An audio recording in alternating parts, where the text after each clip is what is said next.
لله نحمده ونستعينه ونستغفره ونؤمن به ونتوكل عليه ونعوذ بالله من شرور أنفسنا ومن سيئات أعمالنا من يهده الله فلا مضل له ومن يضلله فلا هادي له ونشهد أن لا إله إلا الله وحده لا شريك له ونشهد أن سيدنا ونبينا ومولانا محمدا عبده ورسوله أرسله بالحق بشيرا ونذيرا وداعيا إلى الله بإذنه وسراجا منيرا صلى الله تعالى عليه وعلى آله وأصحابه وسلم تسليما كثيرا كثيرا أما بعد فأعوذ بالله من الشيطان الرجيم بسم الله الرحمن الرحيم والسماء ذات البروج واليوم الموعود وشاهد ومشهود قتل أصحاب الأخدود النار ذات الوقود إذ هم عليها قعود وهم على ما يفعلون بالمؤمنين شهود وما نقموا منهم إلا أن يؤمنوا بالله العزيز الحميد الذي له ملك السماوات والأرض والله على كل شيء شهيد إن الذين فتنوا المؤمنين والمؤمنات ثم لم يتوبوا فلهم عذاب جهنم ولهم عذاب الحريق إن الذين آمنوا وعملوا الصالحات لهم جنات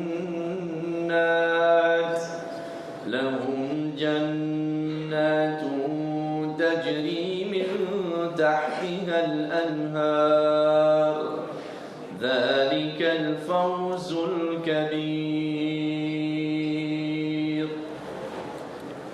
صدق الله العظيم وصدق رسوله النبي الكريم ونحن على ذلك من الشاهدين والشاكرين والحمد لله رب العالمين سبحانك لا علم لنا إلا ما علمتنا إنك أنت العليم الحكيم رب اشرح لي صدري ويسر لي أمري واحلل عقدة من لساني يفقهوا قولي اللهم صل على سيدنا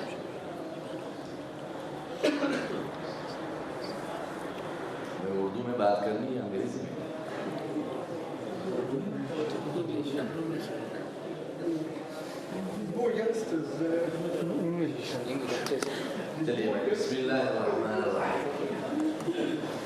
My dear respected brothers and elders in Deen, I actually intended to speak on the importance of spending this month of Ramadan correctly.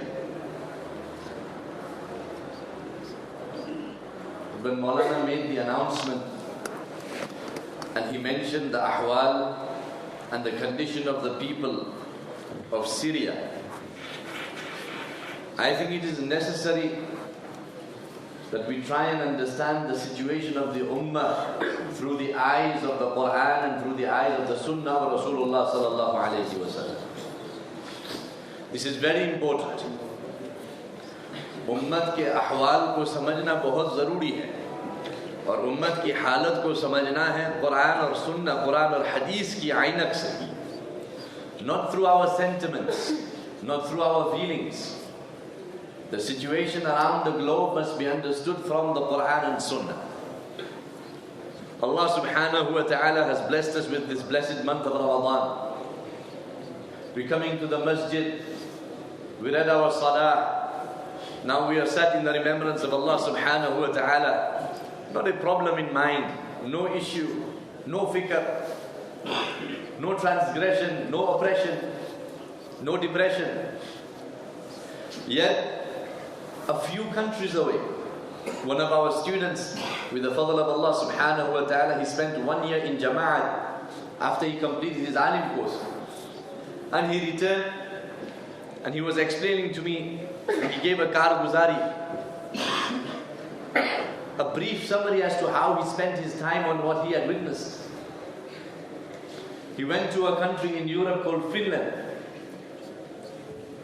And whilst the Jamaat was residing in the Masjid in Finland, there was one youngster whom he acquainted himself with. And on a daily basis, he would spend time with this youngster and encourage him to go out in the path of Allah. But this youngster was extremely paband and punctual with his salah. Each day would come for his salah. After salah, he would go home. So this student of ours, he kept on encouraging this student to spend some time in the path of Allah.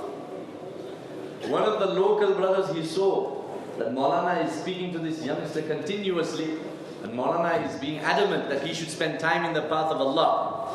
So the local brother went to Maulana and he says, and he whispers into his ear, that this youngster that you see coming to the masjid 5 times a day, do you know that his father, he comes from a communist land? He's a Muslim. But each time he comes to the masjid, he has to lie to his father.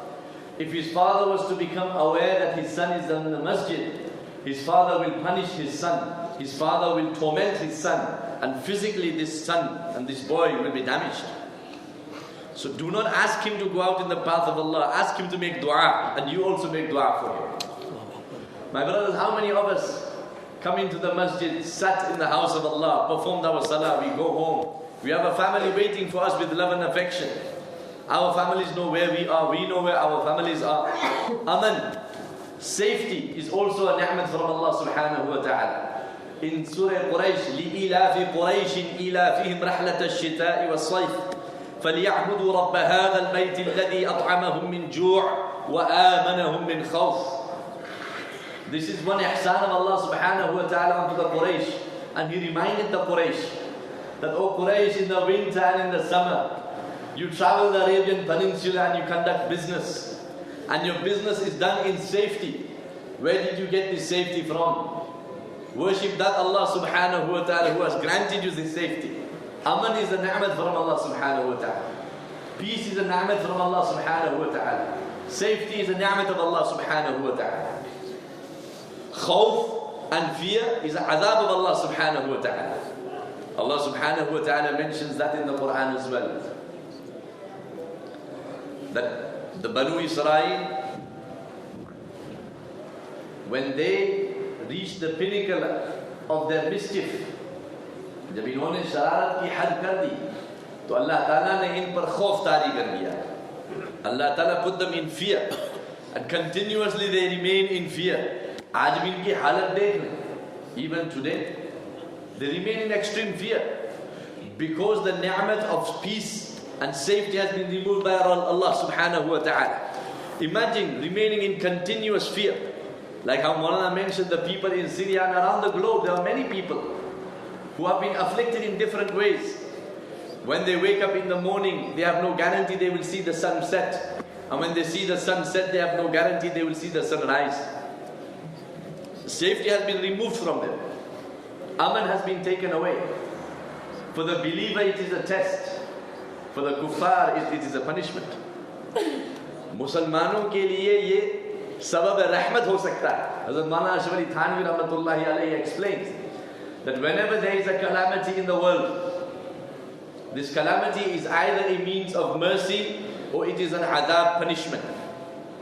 If this calamity brings you closer to Allah subhanahu wa ta'ala, and if you start thinking of the akhirah, and you become concerned about your situation and the plight of the ummah, and you become more dedicated to your deen, and now you start treading the path of deen and the path of satisfaction and the path of dedication and the path of sacrifice for the sake of Allah, then this will result for you to be a mercy of Allah subhanahu wa ta'ala.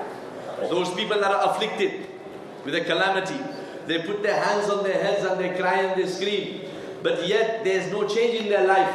For them this is an adab. Some years ago in Turkey, we were in South Africa. I was still a student at the time. We were in a place called Benoni. We were in Jamaat. One of our ustads came with a guest and he said that this brother has just returned from Turkey and whatever he's going to tell you, it is an eyewitness account. He was there in Turkey when this happened. And we sat in the masjid and the brother explained that one evening suddenly on the coast, the water of the sea moved in. So when the people saw that the water has gone in, like how the tide comes in and the tide goes out, the tide went out. But this going out was strange. It went out so far that the bed of the ocean became bare. So people came to see what is going on. The ocean has now opened up its floor. Now we can see what is beneath the ocean. And the water has gone a mile away. Suddenly the earth splits from underneath the ocean. A fireball comes out of the earth and engulfs the entire town. And then the water comes in. And the water flows over the town and pulls everything with it back into the ocean. The person who was there, he says that morning in Fajr Salah, every single masjid of Turkey, every single masjid of Turkey was full. So much so they started to use the roofs for Salah. A wake-up call from Allah subhanahu wa ta'ala. It is unfortunate that even though we have been given the Quran and the Sunnah of Rasulullah sallallahu alayhi wa sallam, it takes a calamity of this magnitude to give us a wake-up call. Why is it that we need to wait for people to perish and the adhab to show itself before we learn the message of our deen? Few days after this calamity, divers dived into the sea to see what had happened, what the situation was there. And when they dive into the ocean, what do they see? Those people that were in their homes or were in the building with a glass of beer in their hands, the glass of beer is still in their hands. Those that had cards in their hands, the cards are still in their hands. There is only one thing different. Some people's faces were changed and turned into the faces of pigs, and some people's faces were turned into the faces of monkeys and apes.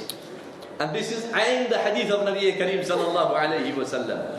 Before the advent of Qiyamah, Qiyamah ke aane se pehle, Allah Ta'ala ye zarur karke dikhayenge dunya mein कि बाज़ लोगों के चेहरे अल्लाह ताला खिंजीर के चेहरों में तब्दील फरमा देंगे, बाज़ लोगों के चेहरे अल्लाह ताला बंदर की शक्ल में तब्दील फरमा देंगे, और ये एक अज़ाब होगा. और ये मनाज़िर देख करके मुसलमानों को यकीन होना चाहिए कि कुर्ब क़यामत आ चुका है. In one hadith that Abu Hurairah radiyallahu ta'ala anhu narrates, and he mentions the ailments of the ummah. إِذَا اتُّخِذَ الْفَيْءُ, how their attitude will change and how they will make a mockery of deen. And then as Abu Hurairah radiyallahu ta'ala anhu mentions the hadith of Rasulullah sallallahu alayhi wa sallam, إِذَا اتُّخِذَ الْفَيْءُ مَغْنَمًا, that when the booty will be taken and not distributed correctly, zakat will be taken and zakat will be given, but people will give and take zakat as if it was a tax. When uryaniyat will become apparent, when within the house of Allah in the masajid The pukar will be of the dunya. The pukar will be of the dunya. मस्जिदों में जो फिक्रें की जाएगी और जो शोर मचाया जाएगा और जो बातें की जाएगी, जो चर्चा की जाएगी, इसका ताल्लुक दुनिया से होगा, इसका ताल्लुक आखिरत से कम होगा।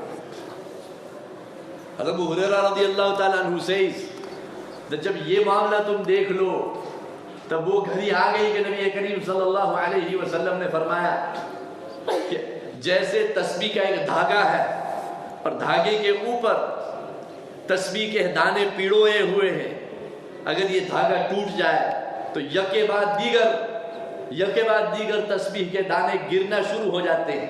Like how the tasbih, each element of the tasbih is put together on that one piece of string. If the piece of string breaks, what happens? Each of the elements start to fall to the ground, one after the other. There is no delay. They will fall in accordance to the pull of the gravity. हज़रत अबू हुरैरा रज़ियल्लाहु ताला अन्हु फरमाते हैं कि नबी करीम सल्लल्लाहु ताला अलैहि वसल्लम ने फरमाया कि जब ये तमाम बीमारियां उम्मत में पाई जाएगी तो आसमान से फितने भी ऐसे ही उतरना शुरू होंगे जैसे ये तस्बीह के दाने. That when your situation deteriorates as an ummah, as mentioned in this hadith, then the fitan from Allah subhanahu wa ta'ala, and fitan means a test. फितना किसे कहते हैं? अरबी में फितन कहते हैं इन्नमा अमवालुकुम व औलादुकुम फितना. फितना का मतलब टेस्ट, आजमाइश. उर्दू में फितना का तर्जुमा अलग होता है और अरबी में अलग होता है. अरबी में यह है कि ये आजमाइश, all different types of situations will come and befall the ummah, and when these situations will fall before the ummah, this is when Allah will sit with a sieve and the ummah will be sifted. The true believers will remain on the top, and the false believers, those that do not have strong iman, will perish with the others. छानबीन का ज़माना है मेरे भाइयों, छानबीन का ज़माना है. कुर्बे क़ियामत है, इसमें किसी को शक है? Does anybody doubt that this zamana is very, very close to Qiyamah? All the minor signs mentioned by Rasulullah sallallahu alayhi wa sallam are before our eyes. Zina का आम हो जाना, नाचने गाने वाली औरतों का आम हो जाना. हर घर में टेलीविजन है, हर घर के टेलीविजन पर गाने वाली और नाचने वाली औरतें आम हैं. Intoxicants will become आम. On every street corner there is a drug dealer. Muslim boys and Muslim girls, they will take a coke bottle and fill it with alcohol, and they will walk on the streets and drink from the coke bottle to deceive the people that he is drinking coke, yet he and she is drinking alcohol. When there will be a mockery made out of deen, when the true message of the Quran will be left to one side, when dunya will be given preference over the akhirah, when within the masajid the noise will be to do with the dunya, all different signs of qiyamah. When the children will go against their parents. This morning's headlines, a 16-year-old youngster murders his mother. 16 years old youngster murders his own mother. When bloodshed will be armed, Maulana mentioned bloodshed is armed. There's no qaid in hadith whether this bloodshed will be within the Muslims or whether it will be the enemy attacking the Muslim. No, bloodshed will be armed. All of these different alamat of qiyamah mentioned by Rasulullah sallallahu alayhi wa sallam. And I will take you back to Hadith of Jibreel. أن تعبد الله كأنك تراه فإن لم تكن تراه فإنه يراك. And thereafter, Hazrat Jibreel alayhi salatu wasalam asked Rasulullah sallallahu alayhi wa sallam regarding qiyamah. أن تلد الأمة ربتها. Nabi Kareem sallallahu alayhi wa sallam says that when the mother will give birth to her owner, when the mother will give birth to her master. How can this make sense, bhai? Nabi Kareem sallallahu alayhi wa sallam said this how long ago? How long ago, bhai? Nearly 1.5. How many years? 1,400 years ago. When the mother will give birth to her master. Somebody, can anybody explain to me what this means? माँ के पेट से तो औलाद होती है, औलाद हमेशा माँ बाप के मातहत होती है. तो क्या मतलब इस हदीस का? The meaning is that the mother will give birth to a child, and that child will be feminine, and that feminine child will take over the household. أَن تَلِدَ الْأَمَةُ رَبَّتَهَا. That even the father, who is the leader of the household, will follow the instructions of his daughter. And the woman, who is the mother, will be subdued by her own daughter. This hadith has been explained in different ways by different muhaddithin. And then Nabi Kareem sallallahu alayhi says, sallallahu alayhi wasallam, وَأَن تَرَى الْحُفَاةَ الْعُرَاةَ رِعَاءَ النَّاسِ يَتَطَاوَلُونَ فِي الْبُنْيَانِ. That before Qiyamah you will see the same people whose hair is disheveled, कि इनकी हालत बड़ा गंदा हाल है इनका, न इनके बालों का ठिकाना, न इनके कपड़ों का ठिकाना. The Arabs, they lived within the desert, and they live in the desert today. And where there is desert, there is strong wind. And where there is strong wind, a person's clothes remains dirty, and his hair remains disheveled, and he doesn't worry about shoes because he is only walking on sand. So Nabi Kareem sallallahu alaihi wasallam says that you will see the same people who have no shoes on their feet, and whose hair is disheveled, whose clothes are dirty. أن ترى الحفاة العراة رعاء الناس يتطاولون في البنيان. And they were the shepherds of the people. What will they do?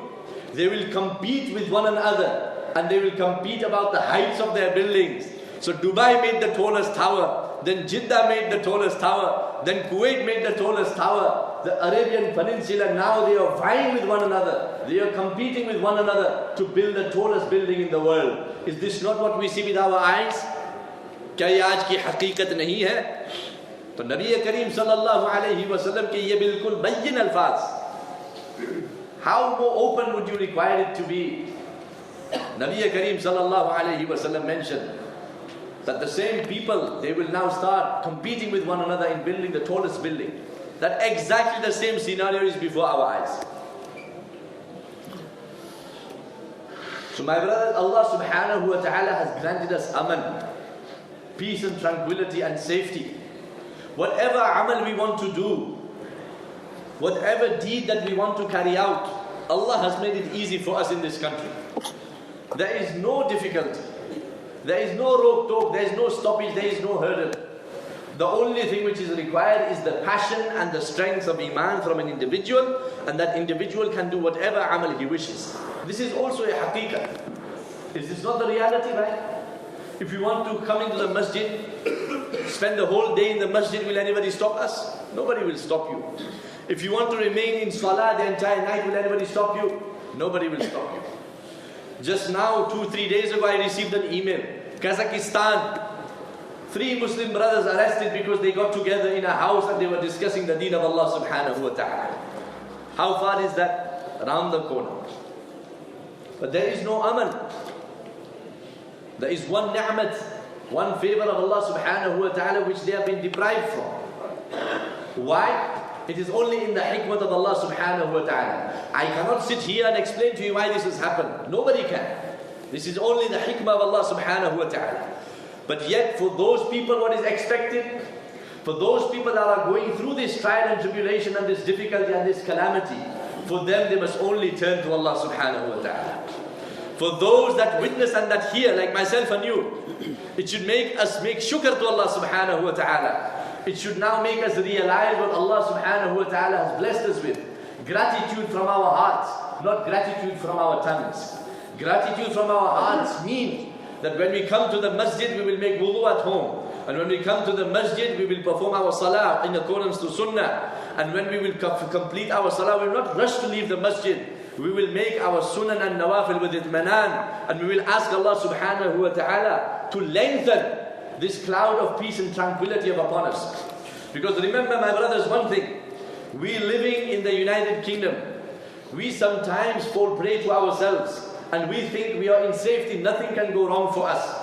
The same was the thought of the Muslims who lived in Andalus and in Spain some centuries ago. The people of Spain were the most advanced people in the entire world. The Muslims of Spain were the most wealthiest Muslims in the whole of Europe. The whole of Europe only knew 1 meat and 2 veg. They never knew of garlands and they never knew of luxury. And they never knew of 10-course menus. It was the Muslims of Spain. They introduced a 10-course menu to the people of Europe. They introduced expensive clothing to Europe. They introduced intricate gardens to Europe. They introduced huge palaces to Europe. The wealth that was found in Europe was found in Andalus in the hands of the Muslims. Every few miles there was a masjid. Every few miles there was a masjid. If anybody around the world had any love and affection for deen and had a hobby of studying ulum, and they were in search of kutub, kitabs, where would they go? They would go to the famous Jamia Masjid of Cordoba, Masjid of Cordoba. And there used to be an auction of kitabs, and kitabs used to flock from the entire globe. Whatever kitab you were requiring, you should be able to find there in that auction. Today, in Jamia Masjid, Cordoba, you are prohibited from performing 2 rakat salah. There are guards around the masjid. Kuffar enter the masjid more than Muslims. And the Muslims that enter, they go out with a weeping heart. Those that have iman. Those that have weak iman, they will come and they will also look at the masjid like the tourists and leave the masjid. Those that have iman, they come into the masjid, and when they leave the masjid, their heart is weeping. The center of Islam in Europe, today a tourist attraction. But yet at that time, they were the most advanced people of Europe. They were the safest people of Europe. They gave sanctity to the others. What happened? When Allah makes a command, and when Allah's decree takes over, there is nobody that can save you, my brothers. There is nobody that can save us. No angel, no Nabi, nobody can save. So sometimes we need to realize our situation, that the ni'mas and the favors Allah subhanahu wa ta'ala is granting us on a daily basis. Make shukr of this favor and not make nashukri. Do not be ungrateful to Allah subhanahu wa ta'ala. And the greatest favor Allah has granted us is the favor of Islam and Iman. Looking around the world, in different countries and different continents, the Muslims are in a very, very difficult situation. There are different types of halat on different communities. But what should we be doing? Wherever we can assist financially and by means of dua, yes, we must take a lesson. The suffering of this ummah is not a new phenomenon. The suffering of this ummah has been present from the time of Rasulullah sallallahu alayhi wa sallam. Once Nabi Kareem sallallahu alayhi wa sallam, he mentions to the Sahaba one riwayat, and he says that in the times before you, there was a young lad, a young man. Now this youngster had a shauq and an interest of learning sorcery, jadoo seekhne ka shauq. And now the king had one main magician, sorcerer. So he asked his sorcerer that now you are getting old, you need to find somebody who you can teach sorcery to, so that can carry on this work of sorcery for my kingdom. So a lot of different people came, and a lot of announcements were made that the king is looking for a young person who can learn sorcery and carry out the work of sorcery in this kingdom. So youngsters came from far and wide. One youngster was coming towards the king's palace. Whilst he was walking, he heard some noise in a cave. He goes into the cave and he finds one pious old man. And this pious old man was turning and worshipping Allah subhanahu wa ta'ala. So this old man says to him, known as the Rahib in the hadith, a monk, that where are you going? So this person says, I am going to learn sorcery. But this monk, this Rahib and this Neek and Salih person, he gave him da'wat towards his deen. The youngster went, but each day he would go past this Rahib's house. On the way there, he would visit the Rahib and go there late. When he would reach there late, he would get punished. On the way back, going home, he used to get home late. And he used to lie in both places. He used to say his father kept him behind to the sorcerer. And to the father, he used to say that the sorcerer kept me behind.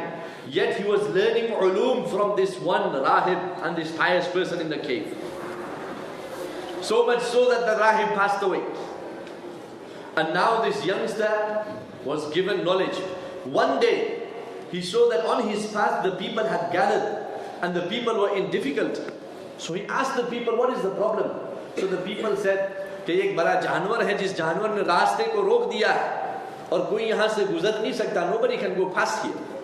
So this youngster, he takes a stone and he says, "Oh Allah, if the religion of that rahib, of that monk is correct, then you make this stone a means of removing this animal. And if the madhab of the sorcerer is correct, then you leave it." So when this youngster took a stone and he strikes the animal with a stone, the animal perishes immediately. Now this youngster gets yaqeen, ainul yaqeen. That the stone, I said before I struck the animal with the stone, that if the madhab and the religion of the monk is correct, then Allah, you destroy the animal. Allah has destroyed the animal. Anyway, this now youngster in his spare time turns towards Allah subhanahu wa ta'ala and calling people towards Allah subhanahu wa ta'ala. Everybody that he met, he used to call them towards Allah. But yet the people were worshipping the king. Allah made it such that people came to this youngster with their problems and with their ailments. And this person would say, "Oh Allah, who is the grantor of Shifa, grant this person Shifa." And Allah would grant them Shifa. So all different types of people queued up outside this youngster's house. And the youngster would say the same, that, "Oh Allah, who grants Shifa, grant this person Shifa. Oh Allah, who grants Shifa, grant this person Shifa." And the condition to the ill person would be that leave the idols, leave the worship of the king and worship Allah subhanahu wa ta'ala. So the person would accept the condition. बीमार आदमी जो है वो मजबूर होता है, वो मजबूर में कोई भी चीज कबूल कर लेता है. So they were ready to leave the worship of the king and accept the worship of Allah. And then Allah subhanahu wa ta'ala would grant them shifa. So much so that the minister of the king, he was blind. He heard of this youngster. So he went to visit the youngster. And the youngster said the same to him, that you leave the worship of the king and turn to the one worship of Allah subhanahu wa ta'ala, Allah will give you shifa. So the youngster makes dua, "Oh Allah, who gives shifa, give this person shifa." So Allah granted him his sight back. So now this minister returns to the king and the king sees his minister, that you can see. Where did you get this sight from? So he says that I went to visit this youngster, and this youngster, this is what he said, and I accepted it, and on acceptance of this, Allah granted me sight. So he said, you left the worship of the king and you accepted the worship of one Allah. So the minister says yes. So he says to his soldiers, "Kill the minister." So the minister is murdered immediately. And then he sends his soldiers to arrest the youngster. The youngster is brought before the king. This is not Jackanory story, bhai, this is hadith. Nabi Kareem sallallahu alayhi wa sallam explains that this youngster is brought before Rasulullah sallallahu alayhi wa sallam. And the king was a zalim, so he says, "Take this youngster, take him deep into the ocean and throw him into the ocean and return." So the soldiers, they take the youngster in their small boat. They go deep out into the sea. And then they are intending to throw this youngster into the sea. So the youngster says, "Oh Allah, you safeguard me." Allah makes it such that the boat moves and the soldiers, they drown and the youngster returns. And he returns back to the palace of the king. So the king asks him, "Where are my soldiers?" So he says that Allah made them perish, Allah destroyed them, and Allah saved me. So the king sends another soldiers and he says, "Take this youngster to the top of the mountain and throw him from the top of the mountain." Again the soldiers take this youngster, young, very very young student. They take him to the top of the mountain. Again the youngster makes dua. Allah makes the soldiers perish and the youngster is still the same. So the youngster reaches the king again. And now the king says, "What happened to my soldiers?" So the youngster says, "Allah made them perish, Allah safeguarded me." So the king was now stuck. How should I destroy this youngster? So the youngster says, "Oh king, if you wish to kill me, then gather all the people together in one field. And thereafter, you take an arrow in a bow. And then you say that I am shooting this arrow to kill the youngster in the name of the Allah of this youngster. In the name of the Lord of this youngster." So the king felt very happy. If he himself is telling me how I can kill him, I will kill him. So he gets all the people together. And then the youngster is tied. Nabi Kareem sallallahu alayhi wa sallam says that the king, he takes the arrow in a bow and he says, "With the name of the Rabb of this youngster," and he shoots the arrow. Nabi Kareem sallallahu alayhi wa sallam says that the arrow strikes the youngster on his temple. He takes the name of Allah and he passes away. Now the whole of the people, the whole kingdom was there. The whole kingdom was present. And what did they see? They saw that the king had made attempts to kill this youngster and he had failed. But yet when the king takes the name of Allah and the name of the Rabb of this youngster, the king is successful in killing the youngster. So immediately the whole community, the whole kingdom, they say, Ashhadu an la ilaha illallah. And they all accept the oneness of Allah subhanahu wa ta'ala. So the king, what does he say? He said, all of you are now refusing to make worship of me? And the people said, yes, we bring iman on the Rabb of this youngster. Then the king orders his soldiers that start digging trenches. And the soldiers start digging trenches. Trenches are dug. And there is a fire lit in those trenches. And then the people are brought, group after group, and they are thrown into the fire. They are asked, either worship the king or worship Allah. If they say worship Allah, then they are thrown into the fire. Nabi Karim sallallahu alaihi wasallam continues in the hadith and he says, one mother comes with a child and she is stood before the trench and she is hesitating whether to jump or whether to remain. The small baby, it turns to the mother and says, oh my mother, do not hesitate, you are on the truth. Jump into the fire. When she hears the words of this baby, she smiles and she jumps into the fire. This same waqiyah has been mentioned in the verses that I recited before you. وَالسَّمَاءِ ذَاتِ الْبُرُوجِ وَالْيَوْمِ الْمَوْعُودِ وَشَاهِدٍ وَمَشْهُودٍ قُتِلَ أَصْحَابُ الْأُخْدُودِ النَّارِ ذَاتِ الْوَقُودِ إِذْ هُمْ عَلَيْهَا قُعُودٌ وَهُمْ عَلَى مَا يَفْعَلُونَ بِالْمُؤْمِنِينَ شُهُودٌ وَمَا نَقَمُوا مِنْهُمْ إِلَّا أَن يُؤْمِنُوا بِاللَّهِ الْعَزِيزِ الْحَمِيدِ. Allah mentions the same thing in وَالسَّمَاءِ ذَاتِ الْبُرُوجِ. And Nabi Kareem sallallahu alayhi wa sallam explained in detail in this hadith. So just because they had iman on Allah, and that iman of Allah made them go through a test. And what was that test? Throwing themselves into fire. In the hadith, Nabi Kareem sallallahu alayhi wa sallam has explained, when a person is made shaheed, no matter how he is made shaheed, whether he is decapitated, whether he is shot, whether he is drowned, whether he is hung, whether he is buried alive, like the shayateen are doing in Syria. No matter how a person is being killed, if he is being killed for the sake of Allah, he may be shredded into pieces. Nabi Kareem sallallahu alaihi wasallam says, the only pain a shaheed feels is like the bite of an ant. Yet the first drop of blood does not reach the earth and every sin of his is forgiven. And not just that, Nabi Kareem sallallahu alayhi wasallam, when he went to visit his own nephews and nieces, the children of Ja'far radiallahu ta'ala anh. Ja'far radiallahu ta'ala anh did not return from the Jang of Muta, from the fight of Muta, battle of Muta. And Hazrat Nabi Kareem sallallahu alayhi wasallam went himself to give condolences to the children of Ja'far radiallahu ta'ala anh. And Nabi Kareem sallallahu alayhi wasallam explained to them, Hazrat Ja'far was given a specific title, and the title given to Hazrat Ja'far radiallahu anh was Tayyar, Urne wala, flyer. Why? Nabi Kareem sallallahu alayhi wasallam explained, and actually it has also been explained by Allah subhanahu wa ta'ala in some verses of the Quran, that when a shaheed passes away, number one, there is no pain for him besides the prick of an ant, the bite of an ant. When he passes away, he never dies. وَلَا تَقُولُوا لِمَنْ يُقْتَلُ فِي سَبِيلِ اللَّهِ أَمْوَاتٍ بَلْ أَحْيَاءٌ وَلَكِنْ لَا تَشْعُرُونَ. He is not dead, he is alive, but you are not knowing. You do not know. You are unaware. Nabi Kareem sallallahu alaihi wasallam explained that when a shaheed passes away, Allah takes his soul, and his soul is handed over to a specific bird in Jannah. And this bird in Jannah spends its entire time flying with the soul of the shaheed in Jannah. So what is a shaheed getting? A neek person, a pious person, when he passes away, Allah opens up the windows of Jannah. The fragrance of Jannah is released. And if you take it further, a hur is sent into the grave. But a shaheed, never mind his soul, the soul is taken into Jannah. A specific bird is there in Jannah, taking the soul of the shaheed in Jannah, preparing him that this is what is prepared for you. So those people mentioned in the hadith that lost their life, Allah says, وَمَا نَقَمُوا مِنْهُمْ إِلَّا أَن يُؤْمِنُوا بِاللَّهِ الْعَزِيزِ الْحَمِيدِ. They were tormented, they were punished, and they seek revenge from them because they believe in one Allah subhanahu wa ta'ala. So today as well, the ahwal on the Muslimin, the ahwal are there because they believe in Allah.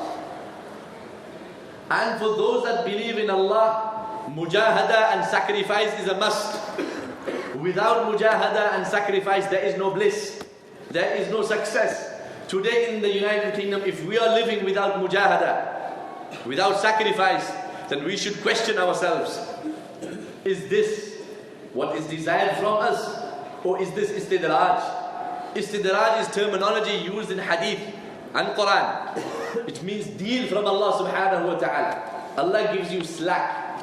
So if we are not being tested, if there is no mujahada on our parts, does this mean that this is slack from Allah subhanahu wa ta'ala? When Allah will put us, only Allah knows.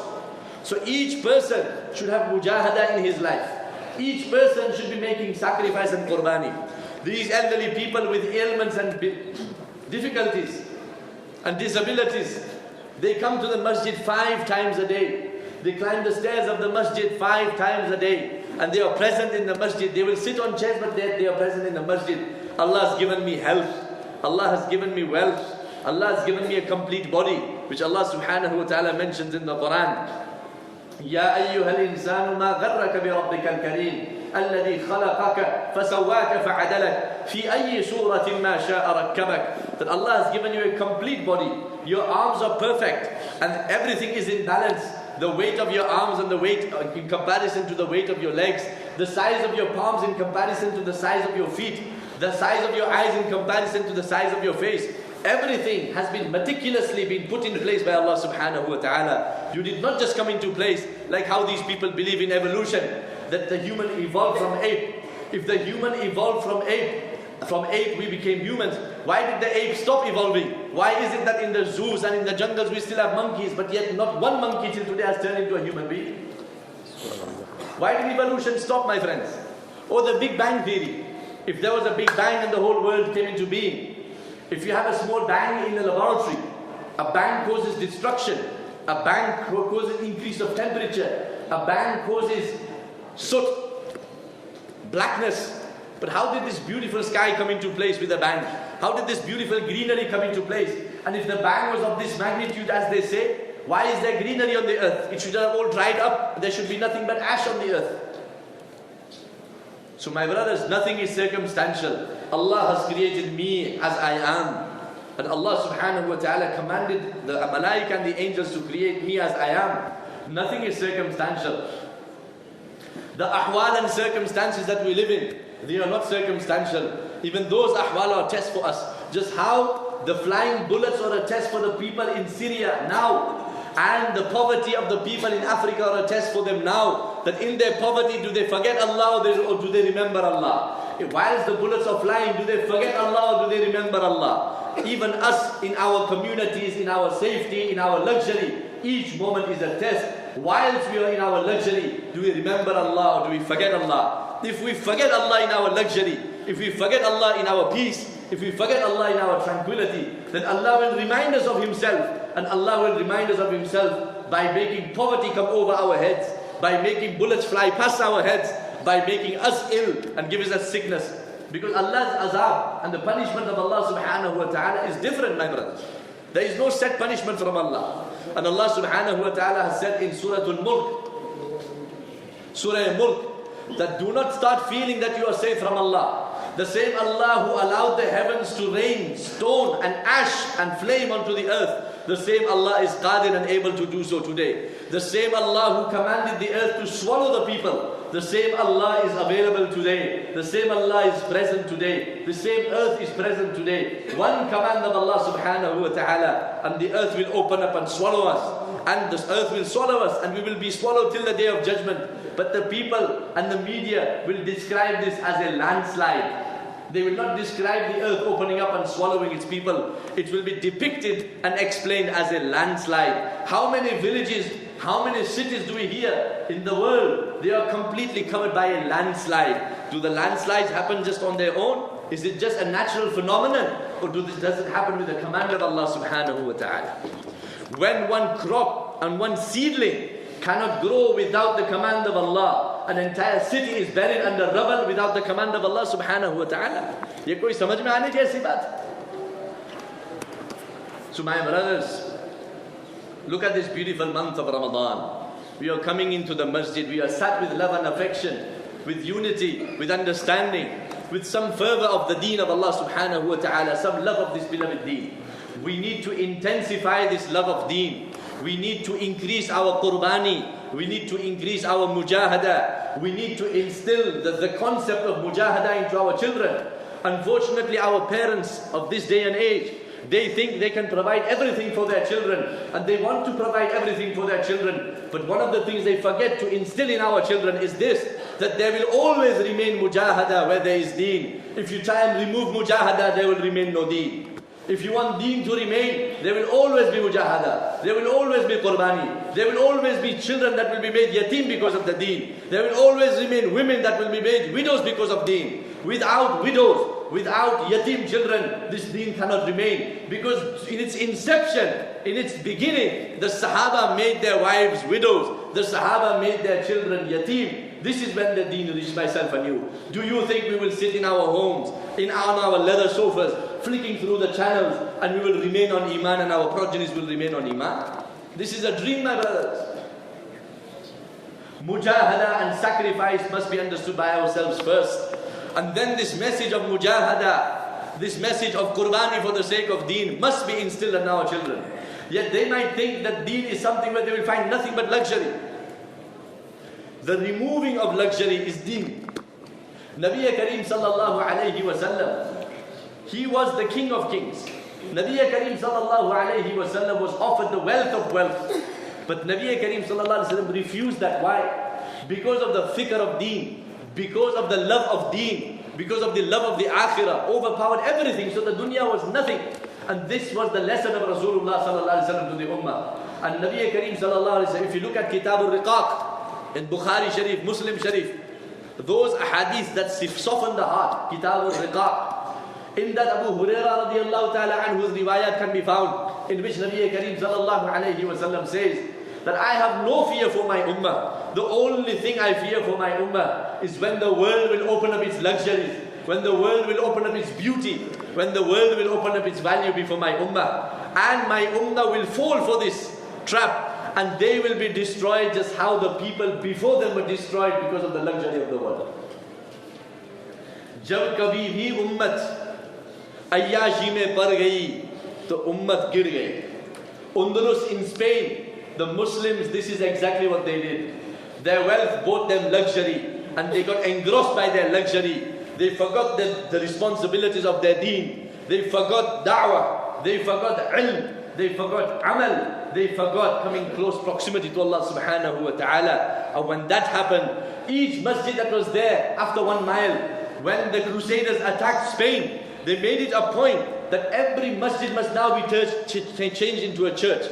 Even today when you go and visit Spain, you will see on top of hillocks, and every few miles there are churches.